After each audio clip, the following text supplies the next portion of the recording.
Hi, everyone. Nice to see you.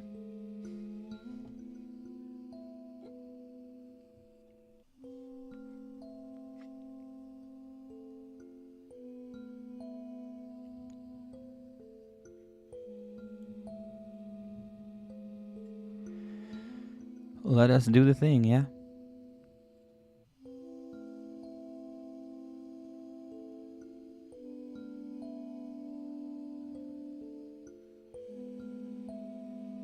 Let's do the thing.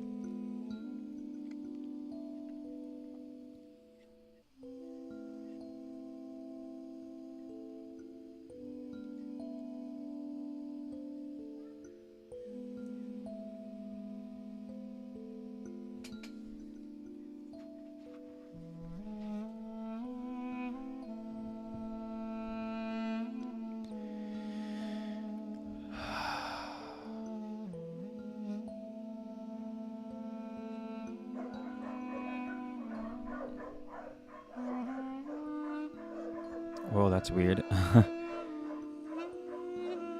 Check, check. Can you guys hear me?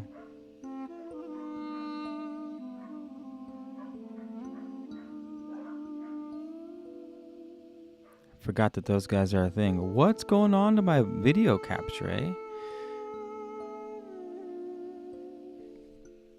Okay.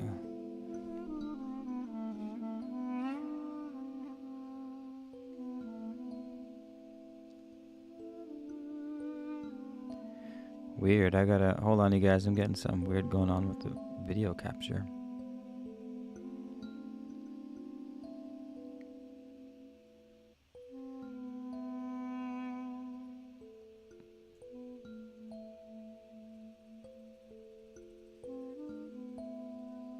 Nice. There we go. Much better.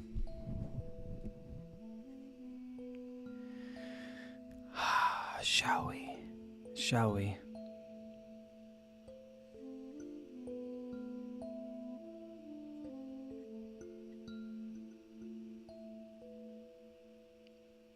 Got the day off work, so I thought we would come in here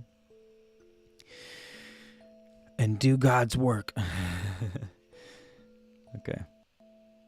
We did the unstable man. Chapter 14, the mean man.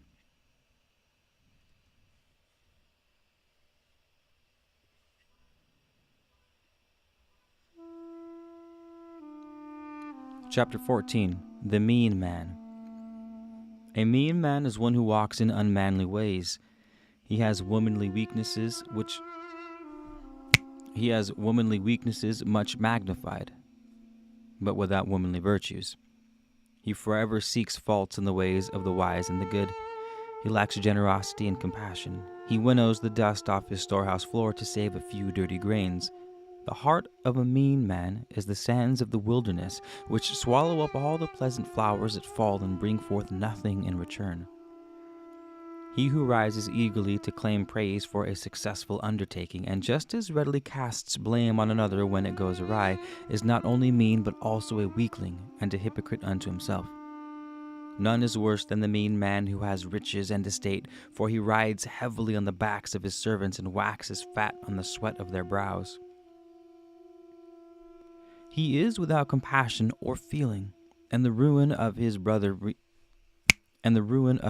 brings him no sorrow. For the increase in his riches he secretly rejoices in the death of his father, but the mean man, being also hypocritical, will be the loudest in lamentation. His soul is set hard in the distorted shape molded by avarice, and even grief and distress can make no modifying impression. What are the miseries of poverty compared with the fate awaiting him beyond the dark portal? The beasts of the pastures, when fed, show their pleasure, and it is not beyond them to show thankfulness. But only man has the nature granting him the ability to show gratitude. The mean man therefore denies his own nature, for true gratitude is beyond him, though he amply displays its outward manifestation. The large-hearted man gladly acknowledges a benefit received and seeks always to repay his benefactor. If, however, to do so lies beyond his ability, he cherishes the deed evermore in his heart. The mean-hearted man quickly forgets, for the obligation bears too heavily on his small spirit. His mean heart even envies the ability of the benefactor to give, and he accepts the benefit with inner ill grace. Though profuse with outward hypocritical smiles and fair words, his beaming countenance conceals the malicious darkness of the hidden heart within. The mean man and the braggart may seem incompatible, but man is a many-sided creature. The mean and miserly heart and the most boastful tongue so often share the same body. The busiest tongue has the least cause to wag. What does it seek to cover up? The mean man is a coward and so finds pleasure by inflicting suffering on the helpless. The hyena tears at the dead beast he would not dare face while living, but the hunting hound that caught it does not rend it. Only cowardly things find pleasure in mangling that which lies helpless in their power.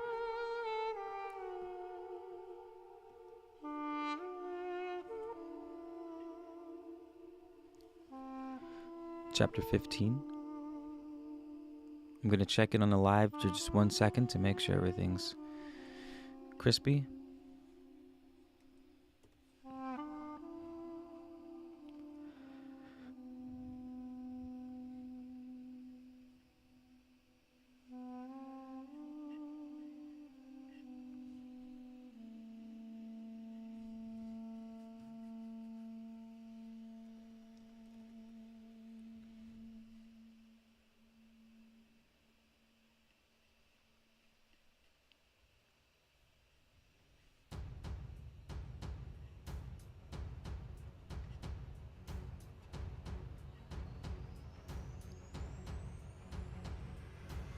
Chapter 15.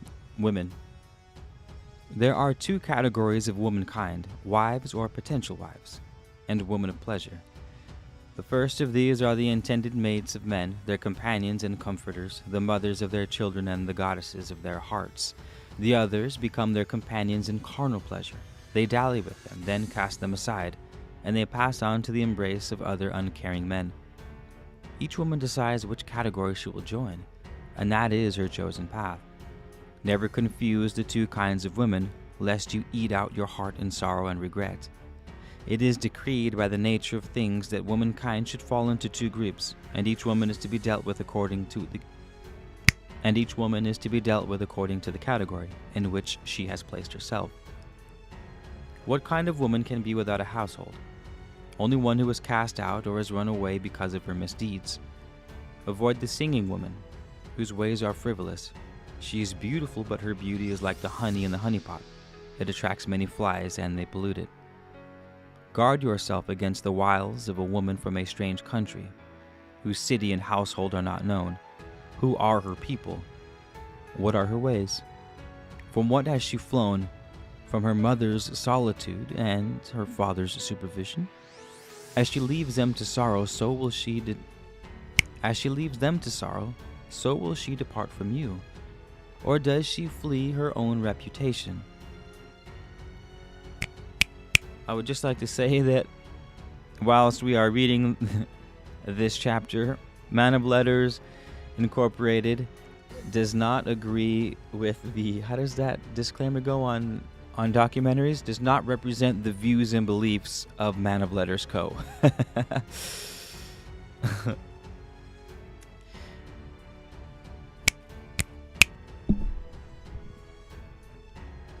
When the feelings of a wanton woman are deadened, and the edge of an axe is deadened by constant use, she ceases to please. She becomes as the way-sailing cup passed around many times. Then she flees from the place where she is known and lays her trap among strangers. And he who asks no questions takes her into his household and drains the polluted dregs that remain. Avoid the flattering woman who would beguile you with words. Shun her who repudiates woman's covenant with the creating God, who casts the treasures of womanhood lightly before men. Her hand guides along the path of sorrow. Her embrace leads to the soul's desolation. She shatters the dreams of man. She is a traitor of womankind, the betrayer of womanhood. By the unclean embrace of the wanton woman, a man may be brought down. By the unclean embrace of the wanton woman, a man may be brought down to the destruction. The adulteress lies in wait to suck the happiness of a family. A failure in her own home, she seeks gratification in the reunion of another. Adulterate the household of no man by lying with the woman thereof. Men do not despise a thief if he steals because he is hungry, but all men despise the adulterer who takes what is not his to vent his own lust. If you commit adultery, then prepare to flee, for men will rise against you. For if they revile not the adulterer, nor raise their arms against him, then it is a time of a nation's degradation, and all men must look to their own wives. If men fail to punish the adulterer, then they encourage the seduction of their own women. In the land of weaklings, the adulterer hunts freely, for who will oppose him? Is it not written, that which is not punished is condoned?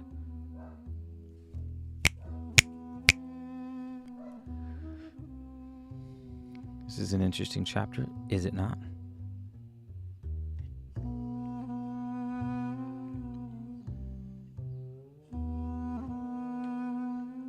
He who accepts meekly the seduction of a woman, he who accepts meekly the seduction of a woman of his household is a weakling and a coward, and unworthy of the mantle of manhood. He who turns his face and sees not the seduction of another's wife encourages the adulterers and establishes their place among the people.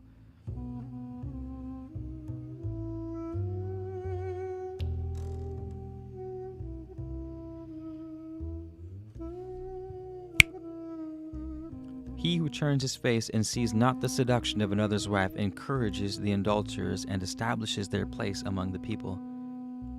All men who are men are jealous of the sanctity of their hearth and home, and the righteous wrath of a wronged husband shall overwhelm the guilty ones. His is the day of vengeance, and no gifts shall appease him. The man who declines to strike a blow in defense of his home and honor is a weakling and a coward. Men turn from him in disgust, or he sickens their stomach while women despise him. He who suffers in defending the sanctity of womanhood suffers in the cause of God. Who made woman the guardian of the portal of life? In the land of the real men she reigns as goddess of the heart, hearth, and home. When a woman whose husband is absent displays her beauty and encourages your visit, when she arranges that there be no witnesses and prepares her net for you, then is the hour of your manhood's trial. Depart from her house, for it is a place of evil. He who defiles the home of another cannot be justly wrathful if his own is defiled. It is not the way of a real man to defile the house of another in his absence. Only weaklings sneak around furtively to gratify their body lust in another's domain.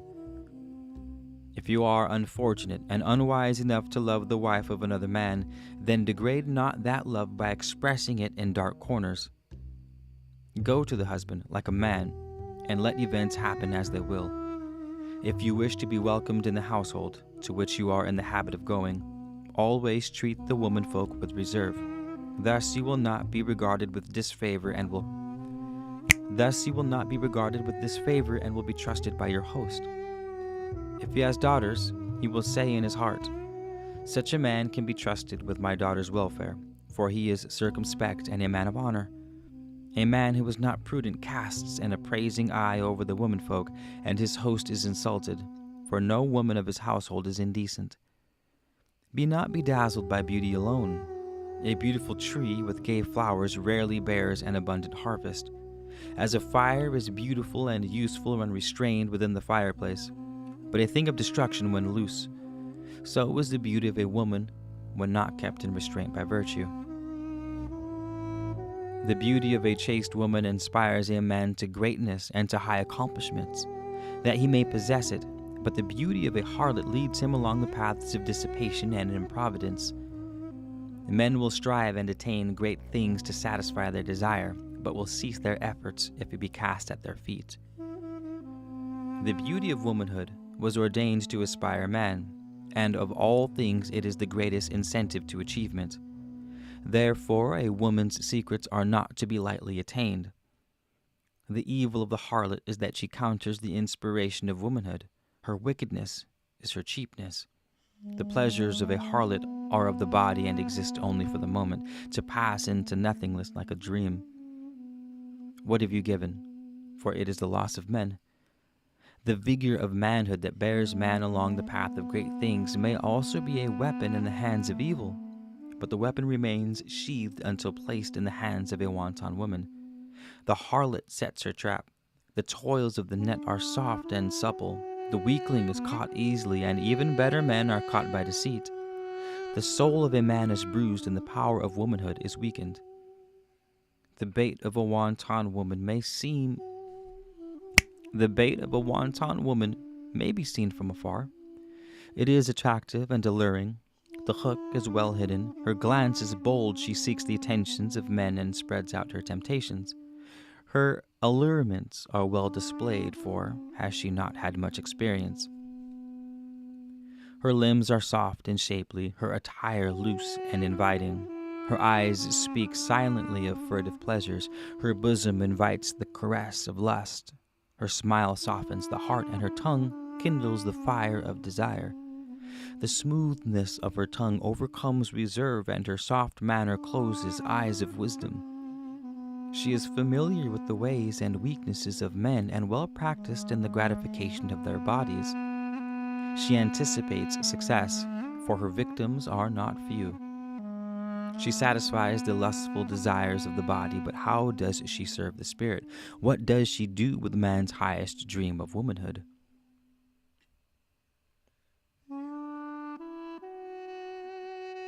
Fly from her allurements and close your ears to her words of false endearments. They are well worn from practice on many.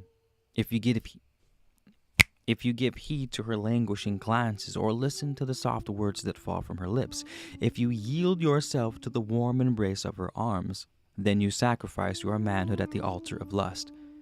If she binds you as with a spell, when your eyes become open, you will know the meaning of shame. Poverty and slothfulness follow in the train of the wanton. Misery and remorse will be your lot. Your manliness will be sapped by dissipation, your body pampered by luxury and softened by sloth. Will become enfeebled.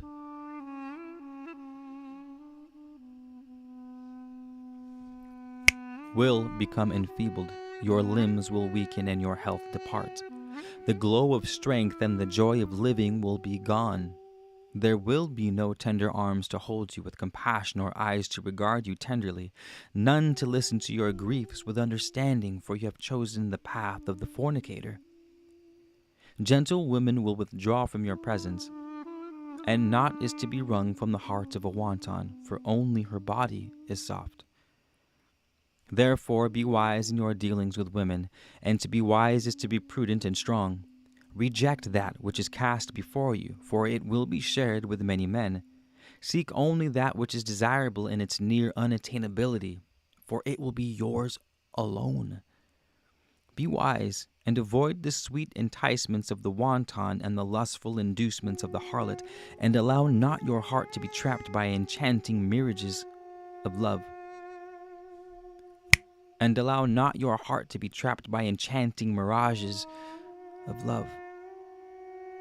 The woman who is cheap will receive many offers of silver, but none of gold. Man has many chisels wherewith to fashion the form of his immortal soul, and among them none is so sharp as the hard chisel of desire. Therefore beware, lest in the fullness of youth you fall prey to the allurements of the wanton woman, who will cause you to degrade your manhood and cut shameful strokes by the excesses she offers for your delight. She will entice you with a false sweetness, which disguises the bitter soul-corroding drought. Her charms are delusions, which will blind your eyes and benumb your feelings. Drink at the tainted well if you must, but never after. Drink at the tainted well if you must, but never after shall you be free of its taint. and never after shall you enjoy the pure waters of love in their refreshing fullness. How drab the wanton beside the chaste woman who stands bedecked in radiant virtue and dignified modesty, whose glory puts the brilliance of the starlight night skies in the shade. Her influence for good is among the greatest earthly powers. She molds the destinies of men in purity and wholesomeness, and in her hands the hammer strikes the chisel to fashion a form of glory. The chaste woman is soft and gentle, modest, kind. Her glance quickens the beat of all but the hardest heart, and her touch quietens the raging storms in the most troubled. Her eyes shine with womanly innocence, and she is garbed in simplicity and truth. Her exclusive kisses are sweet as the fresh-plucked, dew-cooled grape, and the breath from her lips is as a warmly soft, perfumed breeze. Close the doors of your spirit against the destructive assaults of deforming passions, and open your heart to the tenderness of love. Its pure, gentle flame shall inspire the soul to sublime heights of glory, and softly mold it into a magnificent form of perfection.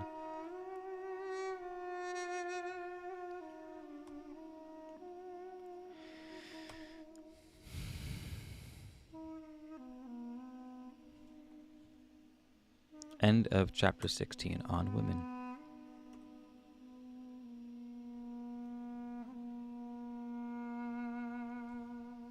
Chapter 17, now shall commence. Wait, that was 14, 15. 15 on women, 16 choosing a wife. Shalvit Israel, hello, welcome in, welcome, welcome, welcome. Welcome, welcome, welcome. Nice to see you guys.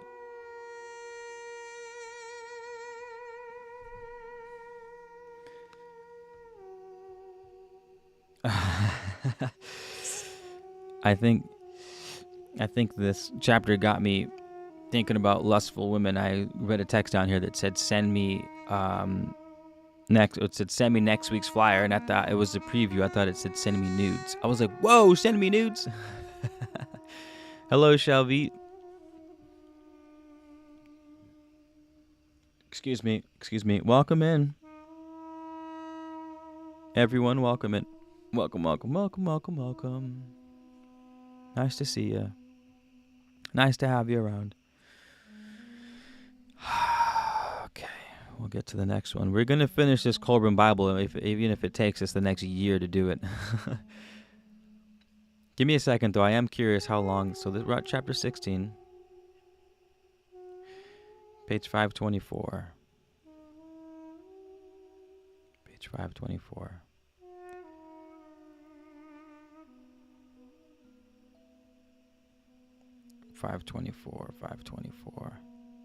All right, this book is still going on.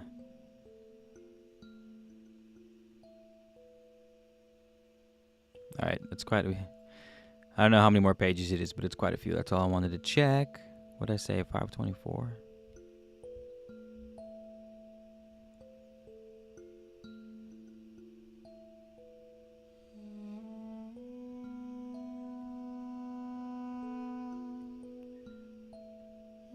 Chapters are short in this book, aren't they? Okay, let us commence with the next. What I would like to do, there's not many of you here. Overstreet, hello, Shalvi. Oh, I saw that comment you had, Overstreet. Is my audio on?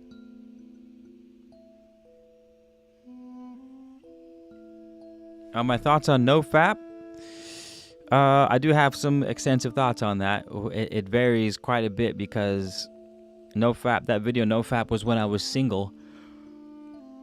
And I do have some now that I have my woman and child, it's more on the realms of I would have to I'm assuming like the more tantric approach, which is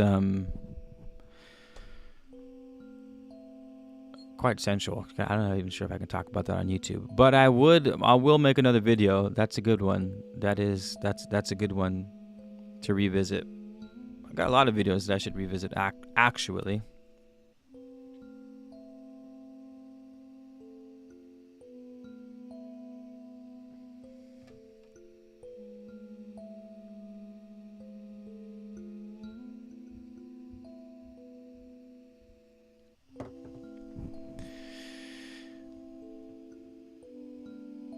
But it is noteworthy, Overstreet. I guess I know I'm like trying to. It's like, how would I talk about this? Because I would have to talk about our personal relationship, and I'm like, I don't think she would mind. I don't think she would care. It's nothing that bad, and it's an assumption on my end. Anyways, anywho, there's a massive power in the nofap when it comes to having a partner and doing the nofap, because a lot of, if you guys don't know what nofap is God, it sucks that I can't talk freely on YouTube because I don't know what I can say and not say. Nofap is no pleasuring yourself, if you know what I mean, as a man, to the point of release. And the idea is the release is, think about the physical release. What does the release of a man do? It contains the essence to create a brand new life. So in other words, it contains an extremely large amount of power. And the idea is to release that power blindly and often is to diminish your own power, which is funny because this even touched on it a little bit, talking about releasing with unnecessary women, wanton women, harlots, etc., etc. Not saying that's good or bad, but the book was like, if you do that, you're going to waste your life force, basically. NoFap goes one step forward, another step, or maybe a step sideways, and says, even doing it to yourself is a waste of energy. And so when it comes to having a partner and doing that, it's like you can cultivate that energy, that sexual energy, to a massive degree, and then have a planned release. And then you're getting into tantra, you're getting into sex magic, where it's like, all right, now we're consolidating our overmind on a specific goal while releasing that power for manifestation. As a whole, that video is a whole rabbit hole. I wouldn't even know where to begin, but it is yes, Overstreet, that's it. That's it. You've got it, Potter.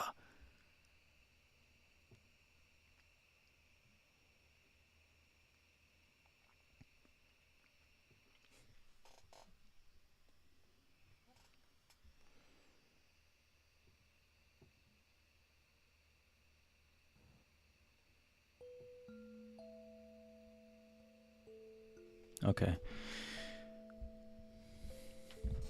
Anywho, we'll keep going with the kolbrin. Yes, Overstreet, I'll make that video.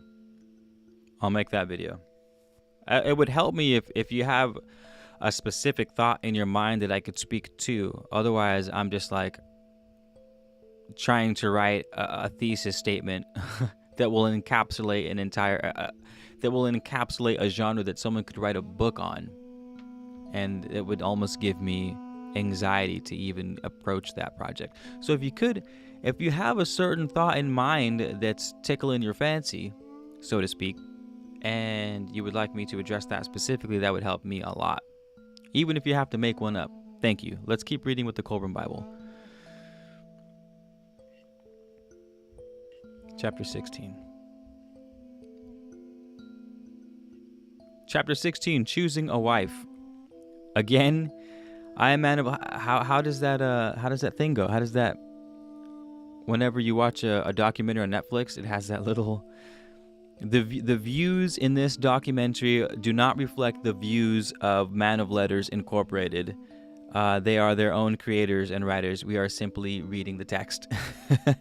So if this says something that upsets you, actually, the last chapter talked about how a real man chooses a woman, and it came in pretty hot on the harlot and the woman the loosey-goosey woman. I'm not saying that the loosey-goosey woman's good or bad. However, I am going to release that chapter as a standalone video after today, if I have it in me to make that video. I'm going to release it, and I'm going to ask for a dialogue. So if you guys want to be ready for that and chime in, that would be great. because that's definitely gonna get it's gonna get the people going. If you did miss that chapter, it's if you did miss that reading, I read it in this same video about 20 minutes ago. So you can go back and listen to it, or you can listen to it after the podcast.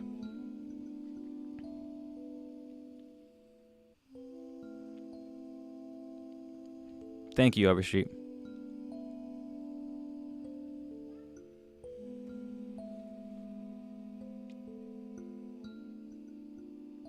Chapter 16.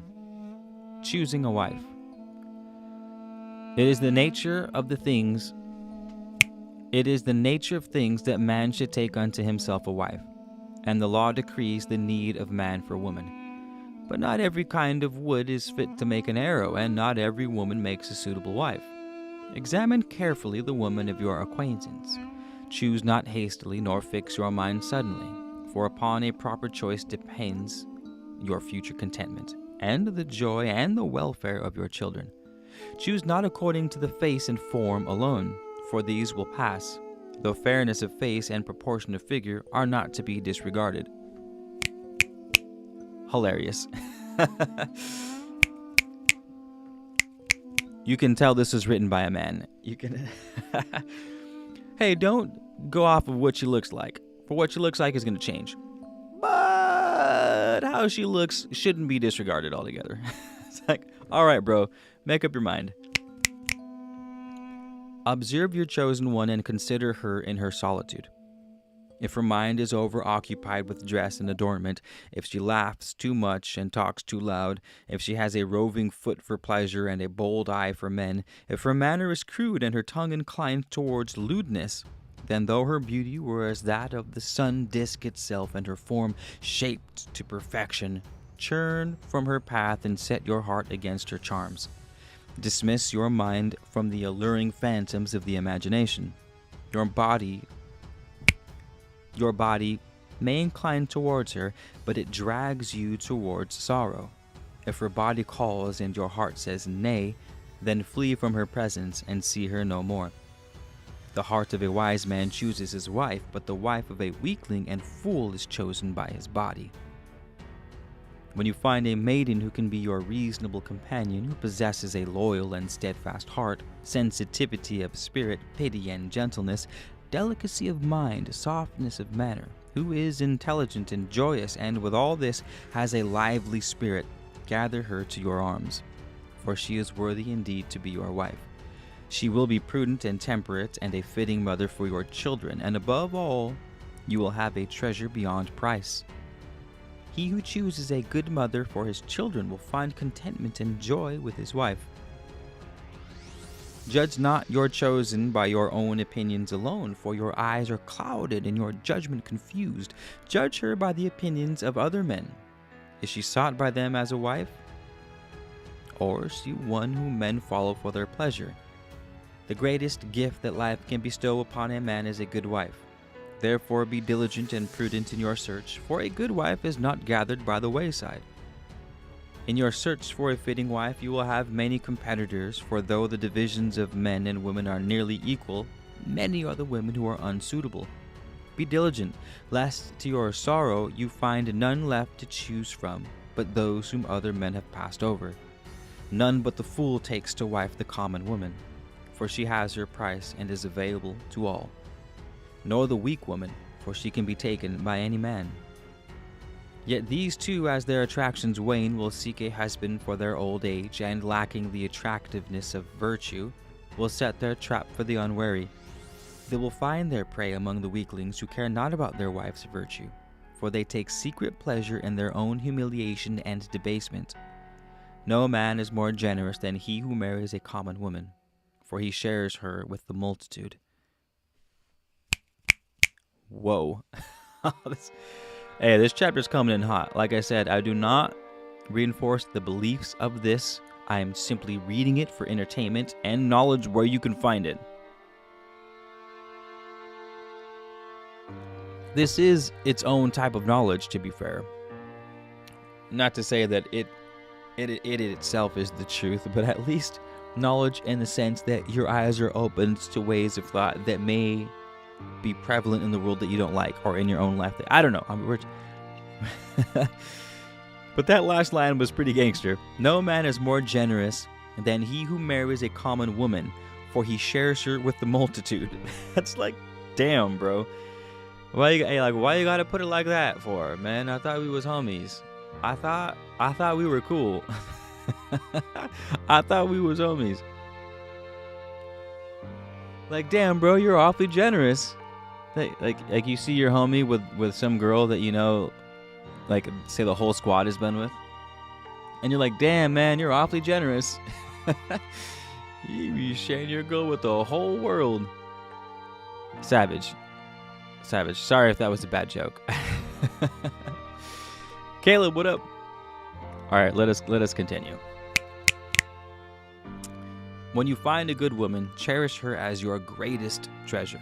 Let your kindness and your consideration take possession of her heart. She is the mistress in your home, so treat her with respect, that the servants shall obey her, and the stranger treat her with diffidence. If a man treats not his wife with respect, can he take offense with other men? Observing this, treat her likewise.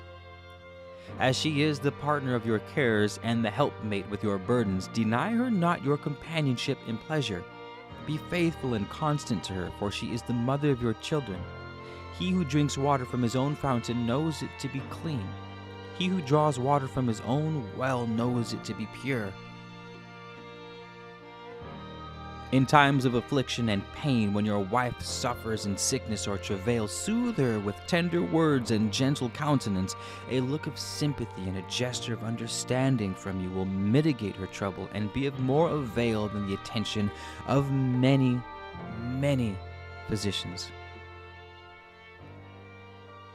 Consider the delicacy of her womanhood and the frailty of her body. Comfort her in grief and bear with her weakness. Comfort her in grief and bear with her weakness. Bring wisdom and understanding to your aid, for if in marriage one is wise, two are happy. Do not marry while too young, for you have not experience enough to train your son, nor be too old that you have not the patience. There is a mean in marriage, as in all things.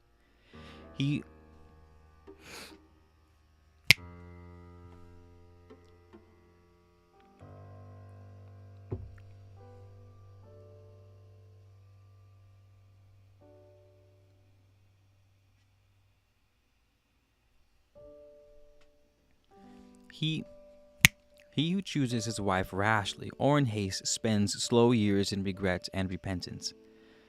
The counsel of a wife is wise and bent to your own benefit, but the counsel of an outside woman serves her own ends. Love your wife wholly, according to the dictates of your own heart, and rightly according to the statutes of men. Fill her stomach and clothe her back. Provide her with oil for anointing and hair for her adornment. Keep her contented and give her no cause for alarm or unrest. Be gentle with her, for she is a profitable field for your efforts. Enter not into dispute with her, for women are gentle and withdraw their hearts before force. If you are harsh, she will be turned into herself. Make her home a joyful place. An industrious wife is of more value than treasure. She endows her husband with peace, with gladness. But a slovenly wife brings discontent into the dwelling place. The husband of an unchaste woman lives in a den of suspicion. There is no greater restlessness than that of a husband apart from an untrustworthy wife. A man loves his mother and his father, his sisters and his brothers all his life, yet they are not of his choosing. How much more likely should it be that he would love his wife, whom he himself chooses? Or is man's judgment less wise than that of fate? Nothing will ever bring you greater pleasure and joy than a good wife, or more sorrow than a bad one. Yet of all things he does bearing on his life and nature, a man generally uses the least wisdom when choosing a wife. Be considerate, for the husband without consideration prepares his own betrayal. There are two types of women, true women and common women. The common woman is a fitting mate for the weakling, and the true woman a fitting mate for the real man. And the true woman a fitting mate for the real man. But the dispensations of life are such that common women will desire real men for husbands, and weaklings will deceive true women. Therefore, the real man must be wise enough to know the difference between a common woman and a true woman, and a true woman must know the difference between a real man and a weakling.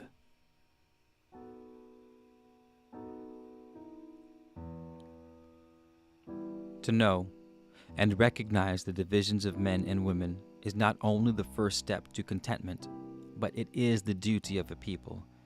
If it would remain wholesome, when the dividing line becomes blurred, nations decline. It is easy enough to get a wife, but difficult to get a good one. Marriage is like the fisherman's net, easy to get into but hard to escape from. No man is the same after marriage.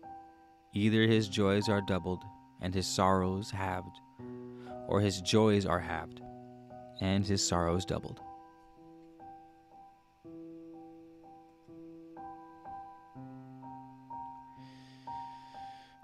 We got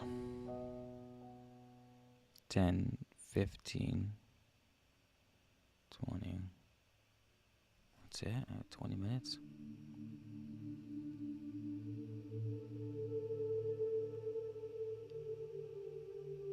I'm not feeling well, so I listen to feel something new. Good evening, Jean. Good evening, Akajari. Good evening, Caleb. Welcome, welcome. Take your shoes off. Stay a while.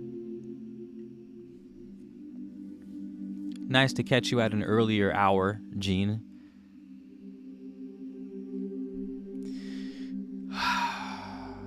Okay.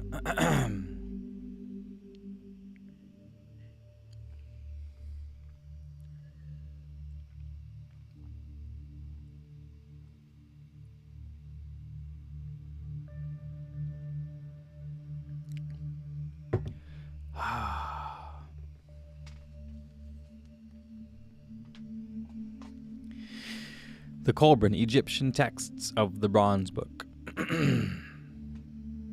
12,000 views. 41 favorites. This is some serious ism right here. Yo, it is. Curious how women feel on these last two chapters. Extraordinarily curious how women feel about these next two chapters. He hits with premises of like, yo, you need to chill. And then hits you with the conclusions where it's like, oh, all right. I see where you're getting at. Like, I see where you're getting at. The Kolbrin is a true book. When did this book come from? Sorry, Don Cool, I'm trying to keep up here. So, there are two books of the Kolbrin. One is the Egyptian texts. The other is the Kolbrin. It is first written in Coptic, I believe, which Coptic is Greek and Egyptian. So you have Egyptian hieroglyphics, and then you have Egyptian written in letters, and that's Coptic. So I don't know the years on that. Someone should look that up for me. But 500 BC-ish. Some people say it's not even a real book. Some people say it's forged and it's just something made up. It's not necessarily accepted by the entire scientific community that it is in fact written 500 BC-ish by the Egyptians. And the other half of the Kolbrin is there's the Bronze Book, there's the Egyptian side, and the Kol Book, which is the Celtic side. So it's Irish and Egyptian. And that's where it comes from.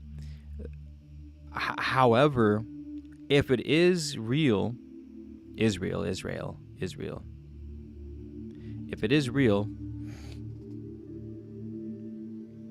I would put this book at far before 500 BC because it has the story of Gilgamesh inside of it, almost verbatim. So it's either copied, it's either plagiarized, like all Egyptian, like all religious texts are.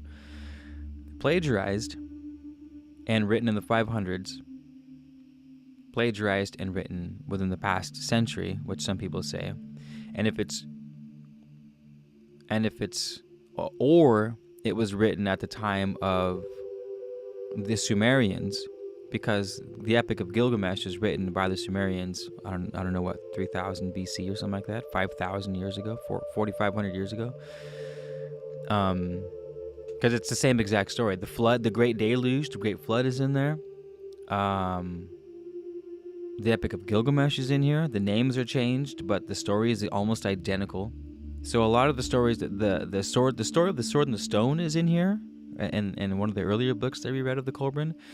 So it matches the stories of a lot of the Jewish Tanakh.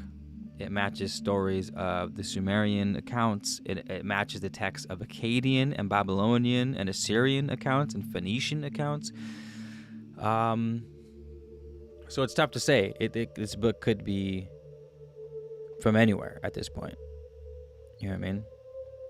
It's like saying, is the Jewish Tanakh plagiarized because it has the story of the Tower of Babel, which is almost a story identical to the Sumerian texts about mankind trying to build a city that reached the heavens. God comes down, says, oh my God, look what human is capable of when they have one language. So they're spread across the earth and given different languages so that they can't understand one another, so that they lose power. That story, which is the Tower of Babel, is the same story as the Sumerian text. It was it Enki or Enlil who came down? Most likely Enlil, because that's how Enlil rolled. He didn't really like humans too much. Enlil came down and was like, yo, look how powerful a human is. We got to spread them out. They destroyed the city, spread them out, confounded their language so they couldn't understand each other. That's where the word Babylon comes from. Or that's where the word Babel comes from. Like, hey, what are you babbling about? People say, well, what are you babbling about? Babel, literally Babylon, that's where it comes from, because that's where they tried to build the tower to reach the heavens. That story isn't Jewish. It's not from the Tanakh. It is from the Tanakh, but the original story comes from the Sumerian texts. So all these texts, man, are all over the place. Who's to say which one came first? Well, I guess you could say that the Sumerian texts came first because they did. Anywho.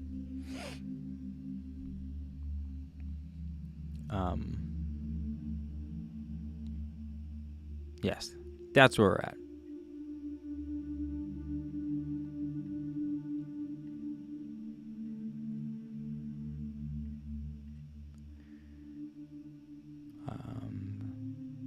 Don Coolio, sometimes it's good to sink and think when. All right, let's keep reading.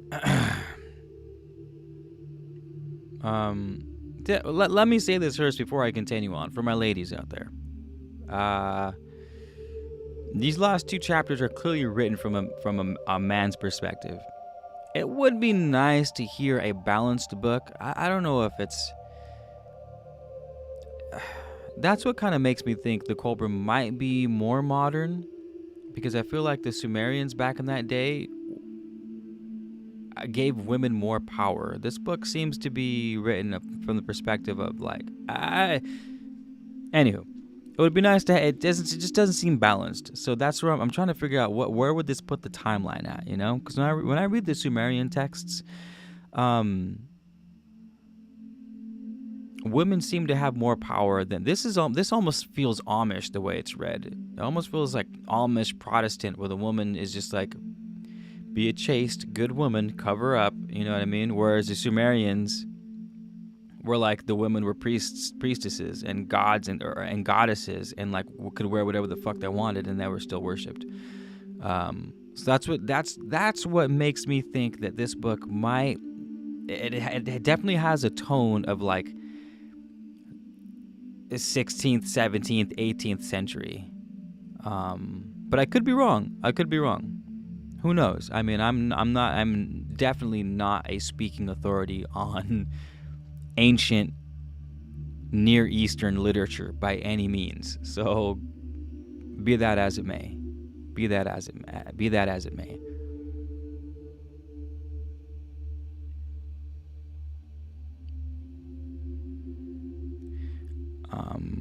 It's good to hear from a man's perspective. I mean, I want to hear both perspectives. I've never heard a woman's perspective in a spiritual text. I'm talking strictly a spiritual text now. Our world's all sorts of fucked up right now. There's detrimental women, there's detrimental men, there's just a detrimental, catastrophic human consciousness right now. It is not. We can't blame women. We can't blame men. We can blame our weak humans. Period. Which is why I say it would be nice to hear both. You know what I mean? Because this one, for example, sorry, I'm playing devil's advocate kind of for this last chapter. Hear me out. This last chapter, for example, I'm reading it and it's like, don't pick a woman that's like this. Don't pick a woman that's like that. And it's like, yeah, you shouldn't. Yeah, you shouldn't. Yeah, you shouldn't. Yeah, you shouldn't. You definitely don't do that. Yeah, that kind of woman sucks. Yeah, that kind of woman sucks. That she sleeps around. Yeah, fuck that. She's probably, you know what I mean? But where's the chapter for men? Where's the chapter for men to tell us how we should live? As a man, you shouldn't also sleep around. As a man, you should also... The weak man looks like this in relationship to fornicating, etc. In that aspect, you know what I mean? That's what gives me the impression that this has that really 16th, 17th, 18th century feel where it's like 1,000 ways of how a woman should be, which more or less are really good, but not 1,000 ways of how a man should be. Likewise, which should be more or less good. That's all I'm getting at. That's kind of where I'm like, all right, it's true, but it seems one-sided, which gives me the impression that this might not be as ancient as like the Sumerian texts, or as ancient as the Egyptian texts. But that, like I said, I'm just spitballing here as a ponderer of truths. I want to make sure that the truths that I'm obtaining and dishing out are well-rounded and are balanced. Well-rounded and balanced. Because, like we've studied 1,000 times before, in Hermetics, neither the masculine nor the feminine is greater than the other. They are both distinct in their qualities of energy and how they show up in the world, but equal in power, equal in importance. Yarra? Yarra.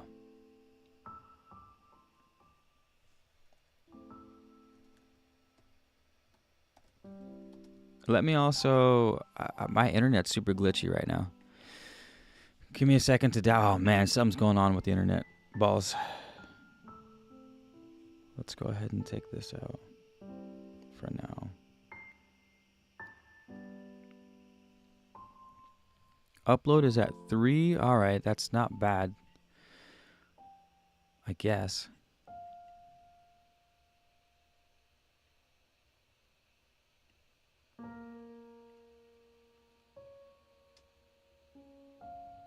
Whatever frequency you're playing in the background, that's me playing piano, actually.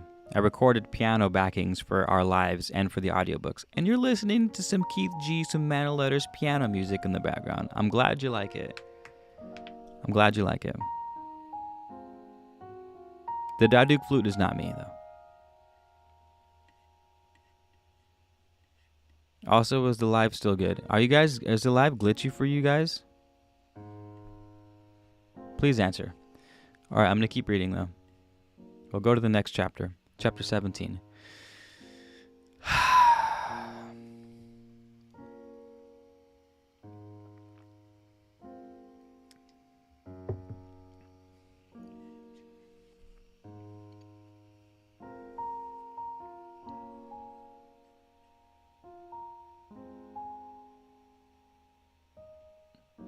Come on, internet. Can you please...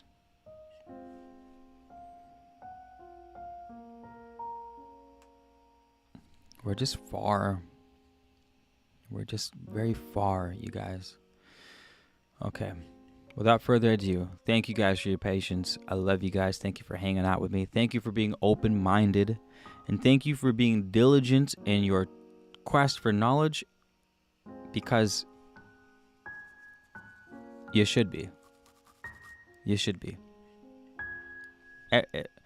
Just because it's a cool old book and it's fancy on the outside and it's got some colorful words and it makes you happy because it hits all your talking points, doesn't mean it's not entirely true. That's our jobs here. We have to use discernment. In fact, the best lies, the most insidious lies, get in by revealing truths. It's like the Trojan horse, you know what I mean? It's a nice package on the outside, but if it didn't have that, there was no way it would come in.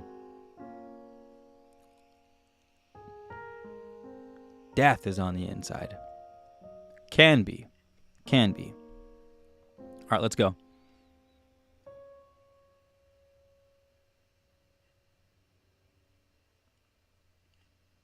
Chapter 17, the physical body. My children, contemplate the nature of your own bodies. The fruits of the field provide the flesh, and the stones of the earth the framework. How wonderfully you are made! How precise and perfect is the construction of your earthly habitation! Who but the greatest of beings could have ordained its nature? Who but a master architect could have planned it? Among all creatures you alone stand erect, that you may enjoy and admire the wondrous works of your Creator. Rejoice, therefore, in your form and in your body and in your powers.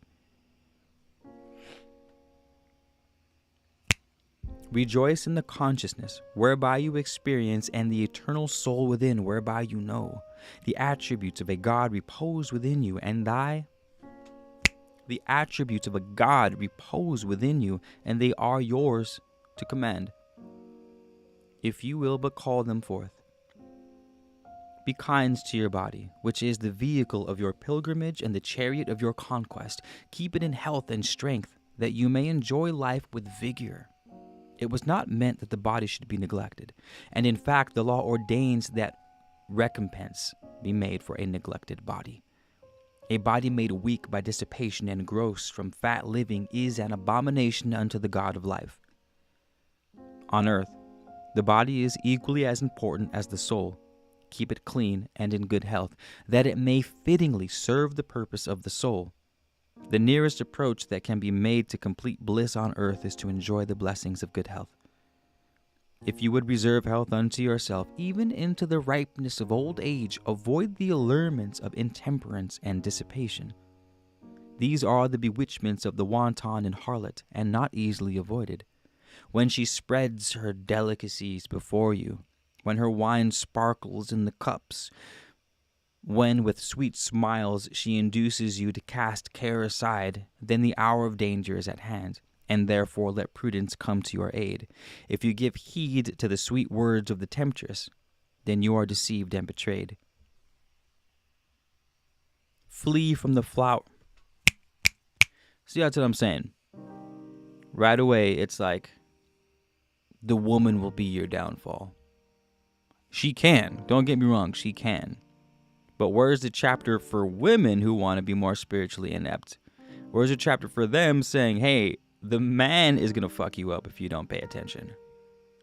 You won't find that in this book. That's what I mean. This book is written very unbalanced. And here's the thing, it's not like I'm being a simp or something like that. I, as a man, want women to be just as spiritually adept as men. I want every fucking soul on the planet to be as spiritually adept as possible. So where's that text for them? What sense does it make for only men to be spiritually adept and not women? Talk about a catastrophic world, right? Talk about a highly unbalanced civilization, right? So that's all I'm saying. Not that this is true or false, but that it's one-sided. Anywho, flee from the bower of the harlot. Her face and form are fair, but underneath the core is rottenness. She is perfumed sweetly on the outside, but the odor of putrefaction lies within. Her deceptive promises of joy are gates leading into the road to madness, and her pleasures lead to disease and death. Look around the board of the wanton women. Cast your eyes upon her guests and observe those who have succumbed to her charms and follow her temptations. Are they not pale and puny ones? Are they not weaklings without the spirit of men? Away from the beguilement of false womanhood, from the tables of intemperance and the sideboards of gluttony. Go, seek your place in the company of real men. See, they are not upstanding. See, are they not upstanding, brave, active? They are surrounded by the halo of vigor. They vibrate with the song of vitality. Their arms are brawny and strong, and labor is to them as play to the child. Their talk is virile and manly. They know the weaknesses of fornicators and mock the softness of she-men. Their talk is virile and manly. They know the weaknesses of fornicators and mock the softness of she-men. Their passions are vanquished by self-command, and evil habits do not suck their spirits. They take their pleasures in moderation, and therefore the enjoyment endures. Their hours of rest are few, but their sleep is deep and sound. Their hearts are serene and their bodies strong. Their thoughts are quick and their form lithe. They are men and the sons of men. Rejoice, O man, in your body, strength, and cleanliness, and be not ashamed of your nature. Live in peace and contentment, for cakes of flour and water eaten with a contented heart serve the body better than fine meats eaten with strife and enmity. Do not accustom yourself to lying in bed while the dawn is breaking in beauty, for no man is wholesome unless he has knowledge of the dawn. Remember that the call of the food table exceeds the needs of the body. Do not weary yourself concerning the affairs of the day, Do not worry yourself concerning the affairs of the day, nor be over anxious about your household and estate. Things happen. Disaster or power come according to the dispensations of God. Follow your inclinations, and if your plans go awry, continue in peace. Do your best and be content that you can do no more. Let your heart be quiet within your body, and your body will be unhealthy.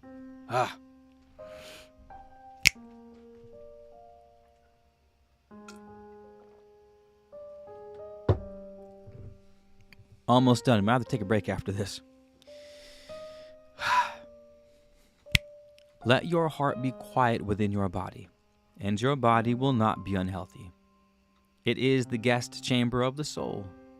Let the soul not abide in squalor. God ordained the law and laws, which govern the conduct of man, and laws which govern the ways of nature. Unnatural deeds bring unnatural afflictions in their train, and unnatural thoughts precede unnatural ills. Yo, there's a gem of knowledge right there. We've been showing this clearly now, the relationship of stress and disease, of thoughts, and things like the placebo effect, how your belief in something causes physical symptoms in the body. I'll read that line again. God ordained the law and laws which govern the conduct of man, and laws which govern the ways of nature. Unnatural deeds bring unnatural afflictions in their train, and unnatural thoughts precede unnatural ills. The soul of man within his body is like a conqueror in an occupied land. The laws of the victor conflict with the laws of the vanquished, but it is the greater law that must be obeyed, so both may live together in harmony. Avoid the guilt of furtive and unmanly things, that you may walk with a high head and steady eyes. It is wrongful for a man who cannot know woman to seek the sustenance of the serpent. It is wrongful for a man who cannot know woman to seek the sustenance of the serpent. Your nose is ever ready to savor the sweetness of perfume, and your mouth delights in delicacies of the table. Your eye is ever alert for beauty, but remember that perfumes do not linger long in the nostrils, and delicacies destroy the appetite they arouse. Beauty seen too often ceases to still the heart. The rule is moderation in all things. Turn from unmanly ways, follow the path of cleanliness, and avoid the indulgences of soft living and iniquity. Follow these rules and sleep soundly. Spend your waking hours in peace. Enjoy life. Take whatever it gives with high spirits. When it bestows contentment, be contented. When it presents the test, rise above it. And when disaster strikes, meet it like a man. Whew.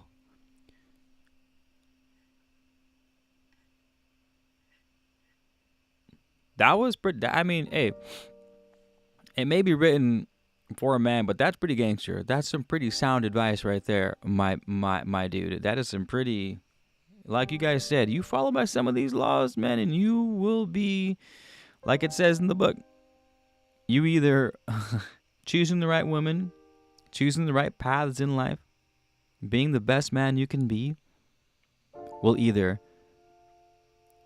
double your happiness and have your sorrow, or double your sorrows and half your happiness.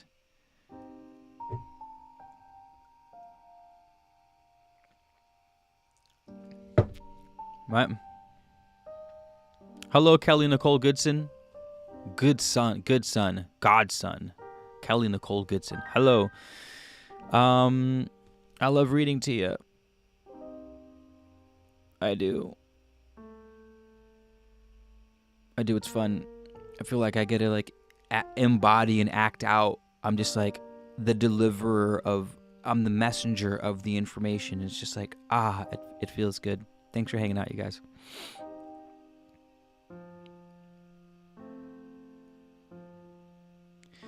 Don Coolio, I mean, yes.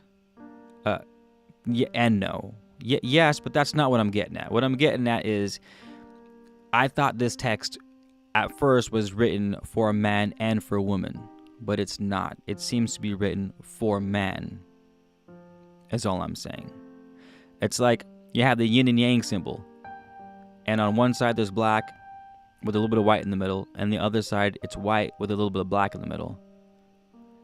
This book is like taking out the white side. It's like taking out the black side with a little bit of white in the middle and just writing to the white side. Am I making sense? You're writing to one half of the yin yang symbol.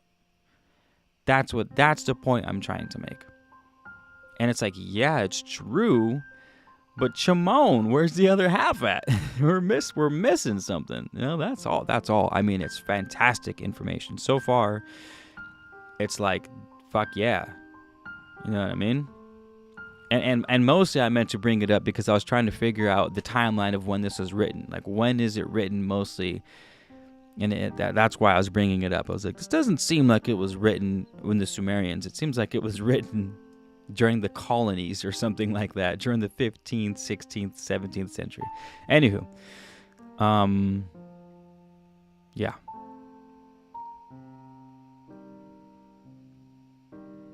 You fix our men, you indirectly fix the woman? Yeah, but you fix the women and you indirectly fix the men. It goes both ways. So I'm saying there's balance. There's balance. You can't tell me that a good woman isn't gonna fix a bad man. A good woman can fix a bad man all the fuck. And in fact, I feel like it is the women that try to help men more. The women's nurturing natures, that aspect of the feminine that nurtures, that cares, that is inclusive to all, that is very holistic, right? It's very encompassing. That's what the feminine does. It takes in everything all at once. The masculine is one at a time. That's the superpower. That's the laser beam that's focused on one spot and can melt through friggin' quartz crystal. That's the power. So you can't. In other words, you can't tell me that creating more spiritually adept women isn't going to be of benefit for mankind. Just like you said, just like fixing men will indirectly fix women. It goes both ways. Balance. Always remember balance. Always think rhythm compensates. And it compensates equally on either end of the spectrum. The swing on the left determines roughly the swing on the right.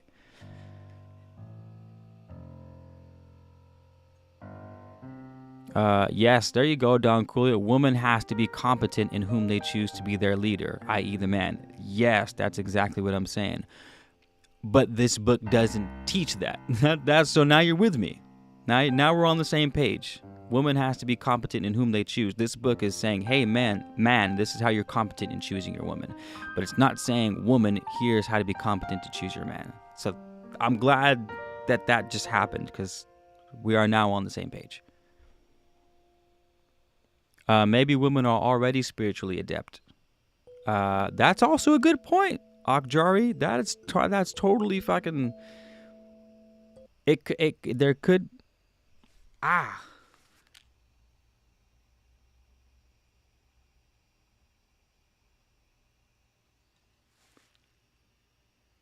Check. Dude, that hurt. I got a crazy. I thought I got feedback coming through the monitor. Oh my God, that hurt my ears. I'm getting like a crazy ringing in my ear right now. Ouch.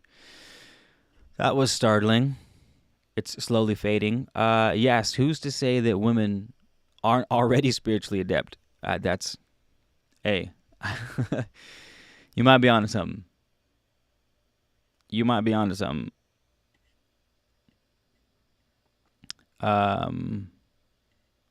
Yeah, that was a fire ending, Don Coolio.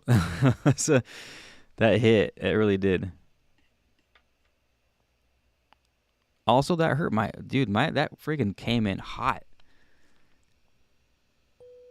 You guys ever get that? Like hardcore feet, like a ringing in your ear? I think I need to wear earplugs when I'm playing music.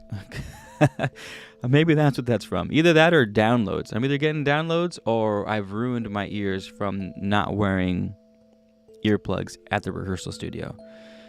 That totally could be it. And I still scream at the mountaintop, fire bun Babylon. Don Coolio. Hey, well said, man. Can you take a look and read at book by the name of Shadow Mothers? I disagree. A woman cannot fix a man. All right, look, man.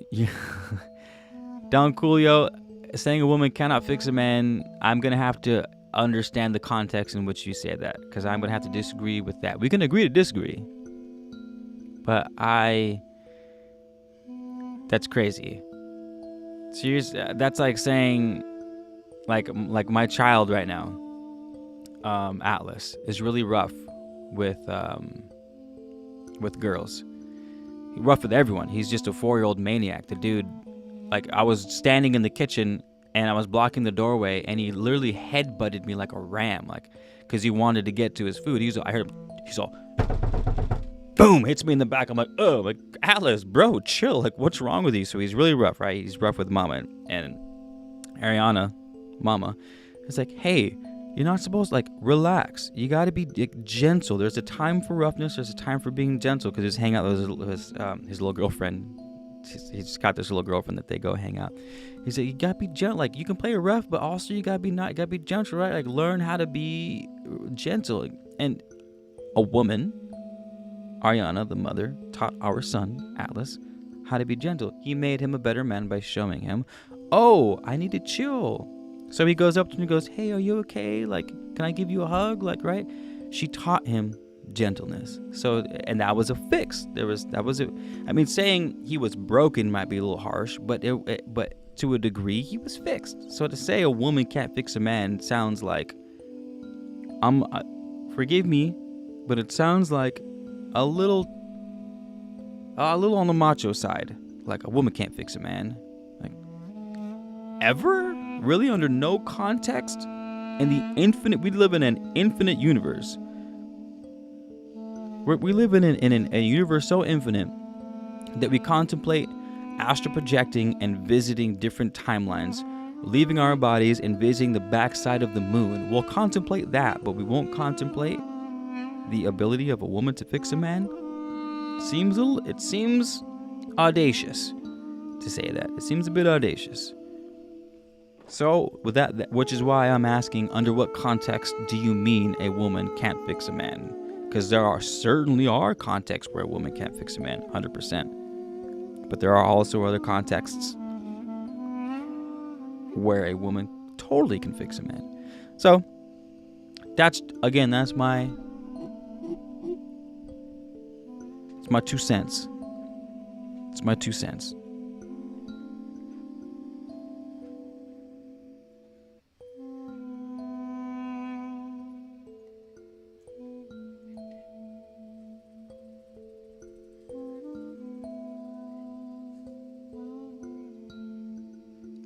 All she has to do is be open to guidance and leadership from a man capable of that would be in return fixing the man duty and being competent enough to know his woman listen to all instructions.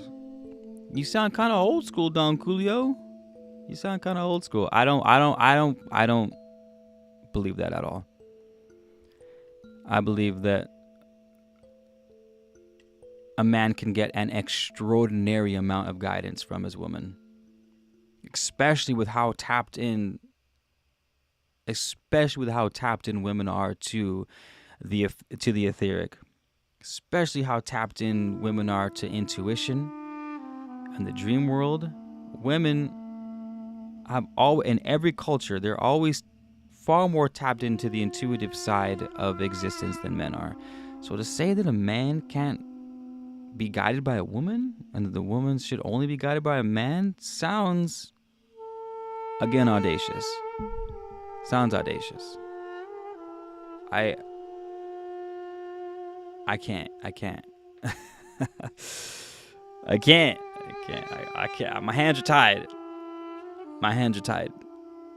What do you guys think? How do you guys feel? How do you guys feel? This is a great conversation, actually, by the way. This is exactly the conversation I was hoping we would have from reading this text. So thank you for chiming in.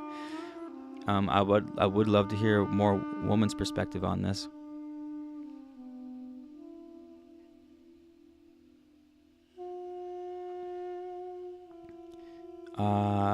A woman who fixes a man creates some sort of dependency where the man now depends on the woman to lean on. And in the future, she will resent this because he depends. I mean, saying that you create a dependency on the woman, one, says who? Like, do you have, like, are you speaking from experience? Like, do you feel like you are dependent on a woman who's helped you in the past? Because I don't know about you, but I know about me. I'm perfectly capable of being taught something by a woman and not relying on her for all my needs for the rest of my life because she taught me one thing.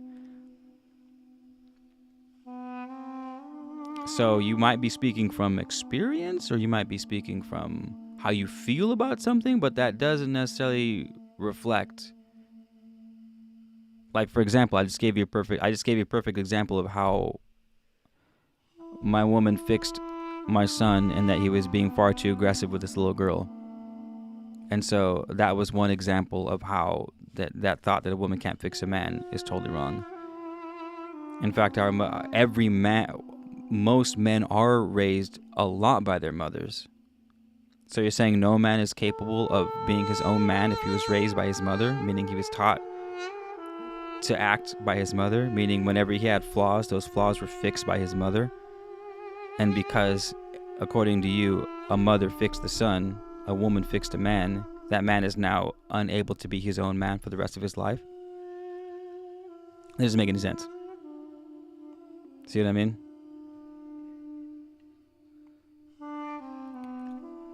That's part one. Part two, when you say create some sort of dependency, there's nothing wrong with a dependency. Like I turn to my woman all the time and I'm like, hey, I need your advice. I have a decision to make and I don't know which one to make. I don't know which one's the right one. I trust my woman and I trust her knowledge of me outside looking in. She knows me inside and out. She knows my goals, my dreams, my aspirations, my fears. And so she can look at me and go, hey, looking from the outside in, this is how I feel. And I'll even ask her, hey, use your intuition. Like, just what do you feel in this situation? She gives me some advice. Boom. So do I depend on her for advice in the future? I would, yes. And why is that bad? You know what I mean? It's not like I'm relying on her. And to say that makes a woman resent the man in the future, it could.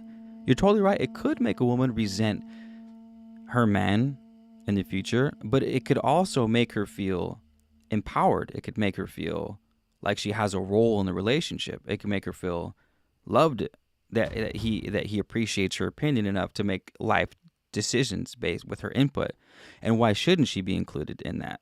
You know what I mean? So it could strengthen the relationship, that you trust each other enough, that you depend on each other. And yes, it could ruin the relationship. I guess it would depend on how the relationship is. It would depend on the man. Is he a good man? It would depend on the woman. Is she a good woman?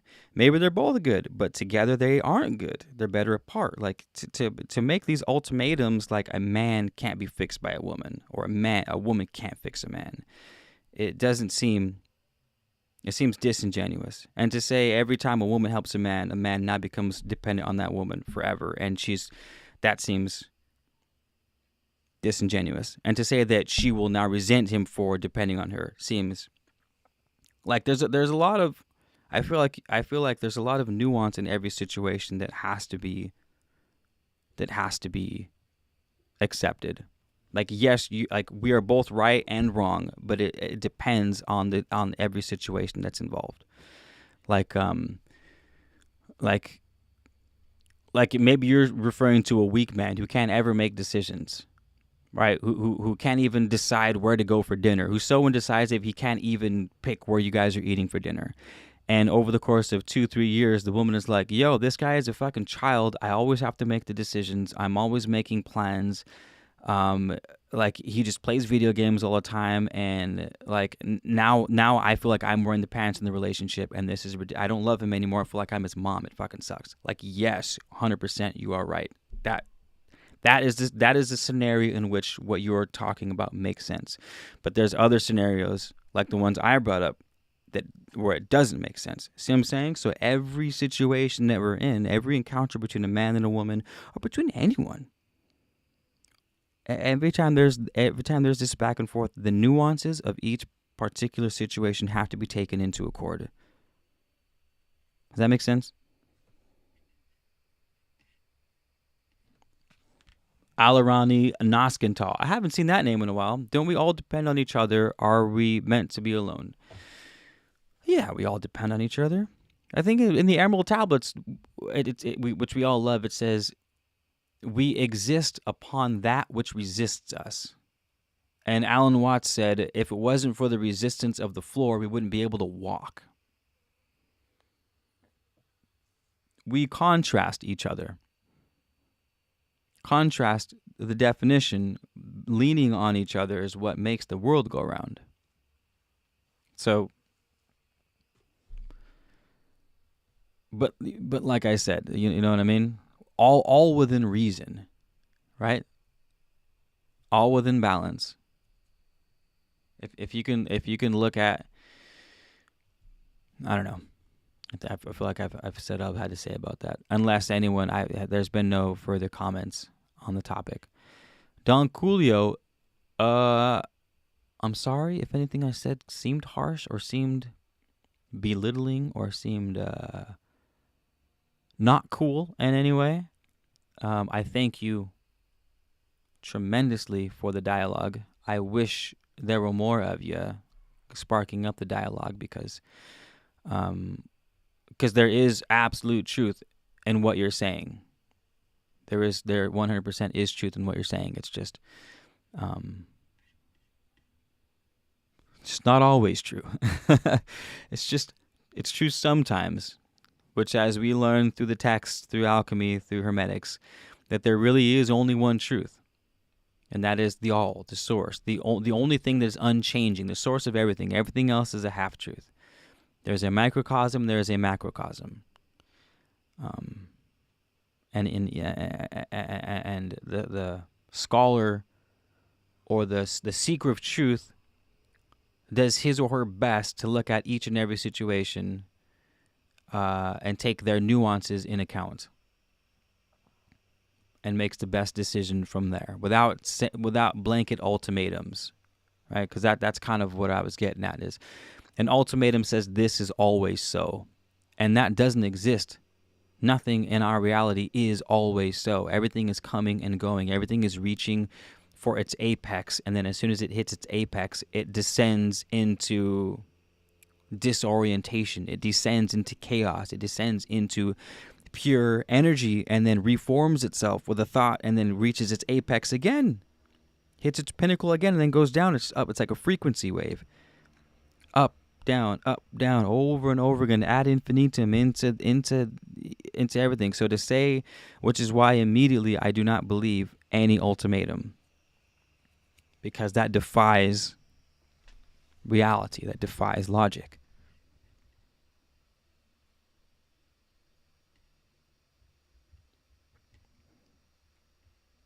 Oh, Don Coolio, I love you, man.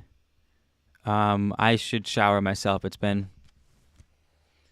84 years, and I can still smell the fresh paint. Hey, free bag of oregano for anyone who knows that line, knows that's from.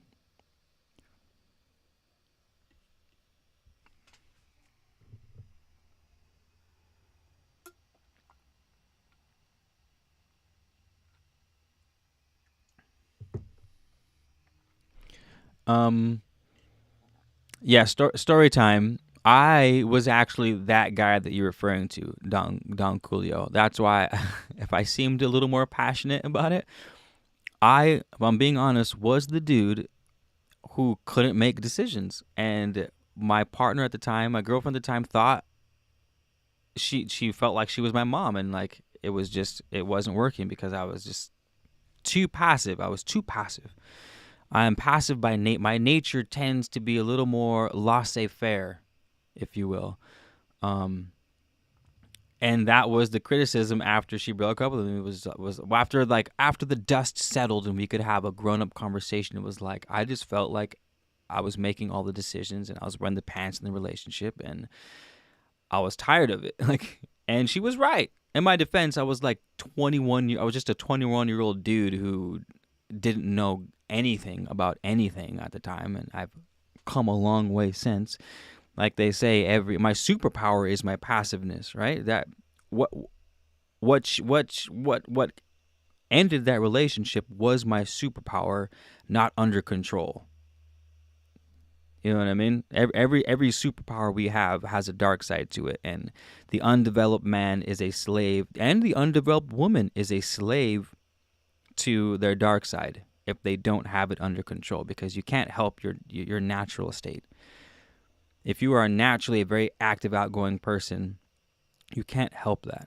If you are naturally a passive person, you can't help that. What you can help is making sure you stay balanced, which is what I learned. So that's why I'm like, I hear you when you say a woman can't fix a man, or a woman becomes resentful when she, has to keep fixing a man, or has, in that situation. Like, you're right, but there are ways when it's done right. When it's done right.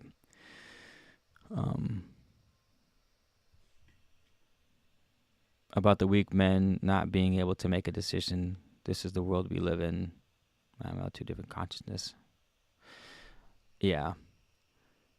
Hey, I'm gonna take a break now. We've been killing it. Oh man, I miss having conversations like these so much. Oh, I miss having conversations like these so much. This is, I feel it. Anywho, I'm gonna go get some food. Hey, check this out. I got a wood splitter. I don't know what it is. I've been feeling really manly lately. I got a big old sledgehammer and a spike, and I just collected a shit ton of wood. So I'm actually gonna go split wood for winter right now, and I'm really looking forward to it. My dad was stoked too. He came over last night and brought me a bunch of tools to help the process, and we were out there splitting wood. It was like pitch black outside, and we were trying to use our new tools to split wood. It was pretty fun, and I'm gonna continue. I'm gonna eat some food, and I'm going to split some wood. That's what I'm gonna do.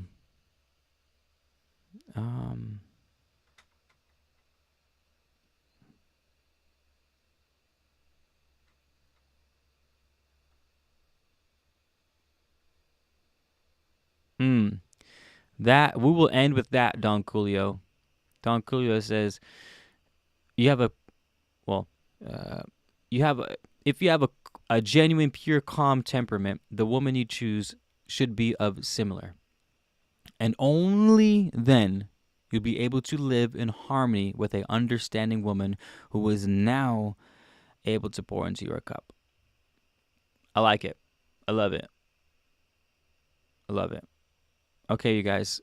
Thank you so much for hanging out. Oh, thank you so much for being a part of the conversation. And we are we're doing God's work, whichever God you believe in. I take that back. Not whichever, because some people believe in some wild ass gods. We are doing the work of raising the vibration one glass of water at a time. And thank you for being a part of it. I'll see you soon. Okay, you guys. Until next time, zip it up and zip it out.